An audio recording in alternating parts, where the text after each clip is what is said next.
समंदर के बीच बहुत सुंदर टापू था। चारों तरफ पानी से घिरा हुआ, हरियाली से लहलहाता एक सुंदर टापू, जहाँ छत्र कबीले के लोग रहते हैं। उसी कबीले में एक लड़की मिली अपने बाबा के साथ खुशी खुशी रहती थी। मिली बहुत चंचल और समझदार लड़की थी। उस टापू के एक छोर पर एक दानव रहता था, जो कि बहुत विशालकाय और ताकतवर था। उसे अपनी ताकत पर बहुत घमंड था। वो पूरे टापू पर अपना राज चाहता था और अपनी मनमर्जी करता था। बचाओ, बचाओ।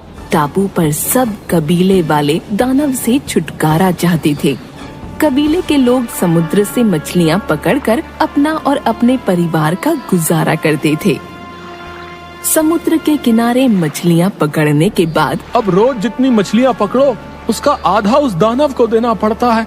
आखिर कब तक ऐसा चलेगा पता नहीं। अरे भाई जल्दी चलो, दानव को मछलियाँ दे आते हैं, नहीं तो वो आफत आ जाएगी। भोलू और उसका साथी दानव के पास जाते हैं। दानव सो रहा होता है और डरते हुए मछलियाँ रखकर निकलने लगते हैं। दानव भोलू को पीछे से गले से पकड़कर उठा लेता है। बाप रे, आज बचा लो मुझे, कोई बचाओ। आज तुम दोनों ने आने में देरी की, इसकी सजा ये है कि आज की सारी मछलियाँ मेरी। ये बोलकर दानव ने भोलू को ऊंचाई से नीचे फेंक दिया। अरे बाप रे, मर गया। मेरी तो कमर ही टूट गई। भोलू लंगड़ाते हुए और उसका साथी उसे संभालते हुए दोनों उस जगह से निकलते हैं। सारे कबीले वाले मिलकर विचार करते हैं कि कैसे इस दानव से छुटकारा मिले। एक दिन सब कबीले वालों ने एक योजना बनाई। उस दानव को आज से कोई मछली नहीं देगा। वो खुद मछली पकड़ने नहीं जाएगा, क्योंकि वो पानी से डरता है, और वो मछलियों की तलाश में जरूर निकलेगा। हम एक पिंजरे में कुछ मछलियां रख देंगे। जैसे ही वो मछली खाने पिंजरे में जाएगा, पिंजरा बंद हो जाएगा। जैसा कबीले वालों ने योजना बनाई, ठीक वैसा ही हुआ। आखिरकार वो दानव पिंजरे में बंद हो गया। भोलू जंगल के रास्ते कहीं जा रहा था। अचानक दानव के पिंजरे के पास वह आ पहुंचा और दानव को देखकर झट से एक पेड़ के पीछे छिप गया। जान बची, अच्छा हुआ उसने मुझे नहीं देखा। दानव ने भोलू को देख लिया था, बिल्कुल भोला बनकर। अरे भोलू भाई, आप यहाँ आए, बहुत खुशी हुई आपको देखकर। मुझे इस पिंजरे से आजाद कर दो, मैं किसी को परेशान नहीं करूँगा। नहीं नहीं, तुम बहुत घमंडी और बुरे हो। तुम सबको तंग करते हो। मैं तुम्हें नहीं खोल सकता। एक सप्ताह से भूखा हूँ, कुछ नहीं खाया।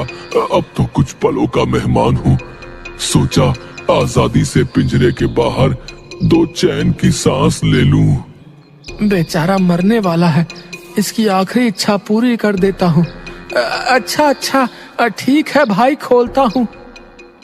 भोलू पिंजरे का लगा कुंडा खोल देता है और दानव बाहर आ जाता है। कितने बड़े बेवकूफ हो तुम भोलू। तुमने सोच भी कैसे लिया कि मैं तुम्हें जिंदा जाने दूंगा। एक सप्ताह से भूखा हूँ, तुम्हें खाकर अपनी भूख मिटाता हूँ। अरे ऐसा मत करो, मैंने तुम्हारी मदद की और तुम मुझे खाना चाहते हो, यह बुरी बात है। देखो, मुझे जाने दो। चुप करो मूर्ख, मेरा आज का भोजन तो तुम ही हो। तभी वहाँ पर अचानक से मिली आ जाती है।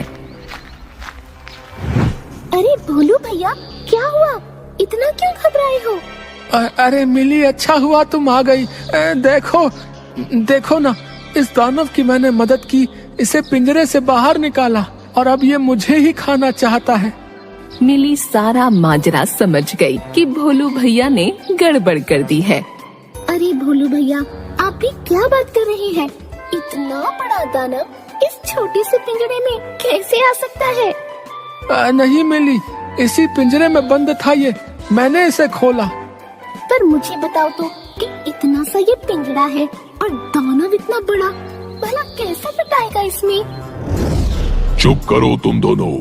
एक तो भूख से बेहाल हो रहा हूँ, ऊपर से तुम दोनों की बकबक में इसी पिंजरे में बंद था। इस मूर्ख ने ही मुझे आजाद किया। चलो अब मुझे इसे खाने दो।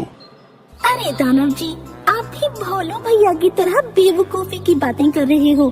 भला पिंजरे में आप कैसे आ सकते हैं?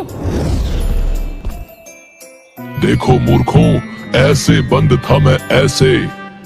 इतने में मिली झट से पिंजरे का कुंडा लगा देती है। ये क्या किया तुमने? खोलो मुझे, बाहर निकालो मुझे।